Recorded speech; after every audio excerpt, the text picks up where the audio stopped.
കാസർഗോഡ് ജില്ലാ cooperative housing സൊസൈറ്റിയുടെ നീലേശ്വരത്തെ നവീകരിച്ച കോൺഫറൻസ് ഹാൾ തുറന്നു. രാജ്മോഹൻ ഉണ്ണിത്താൻ എം.പി. ഓഫീസിന്റെ ഉദ്ഘാടനം നിർവഹിച്ചു. This news sponsored by Bobby Chamanur International Jewelers, traditionally trusted for 162 years. സ്വാതന്ത്ര്യ സമര സേനാനിയും മുൻ മന്ത്രിയുമായ എൻ കെ ബാലകൃഷ്ണന്റെ പേരിലാണ് നീലേശ്വരത്തെ കാസർഗോഡ് ജില്ലാ കോഓപ്പറേറ്റീവ് ഹൗസിംഗ് സൊസൈറ്റിയുടെ കോൺഫറൻസ് ഹാൾ നവീകരിച്ചത്. ഇതിന്റെ ഉദ്ഘാടനമാണ് രാജ്മോഹൻ ഉണ്ണിത്താൻ എം.പി. നിർവഹിച്ചത്. ഒരു കാലഘട്ടത്തിന്റെ നിറസാന്നിധ്യമായിരുന്ന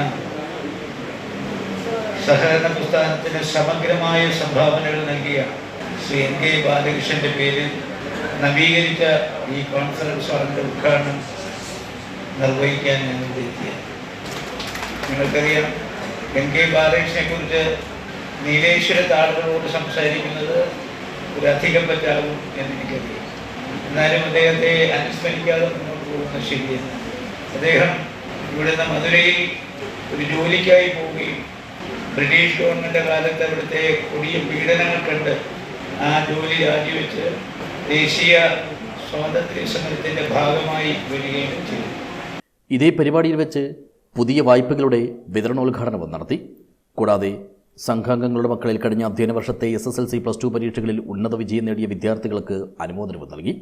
സൊസൈറ്റി പ്രസിഡന്റ് മടിയൻ ഉണ്ണികൃഷ്ണൻ പരിപാടിയിൽ അധ്യക്ഷനായി. നീലേശ്വരം നഗരസഭാ chairman PP Muhammad Rafi, assistant registrar P Sunilkumar, Bindumol, municipal councillor V Rajam, T Saji, KV Sudhakaran, Mamuni Vijayan, K Kunhiraman master, Iruvattu Mohanan, EM Kuttihaji, KV Suresh Kumar, CV Bhavanan എന്നിവർ സംസാരിച്ചു. KK പ്രശാന്ത് കുമാർ നന്ദി പറഞ്ഞു. News bureau, Nileshwar.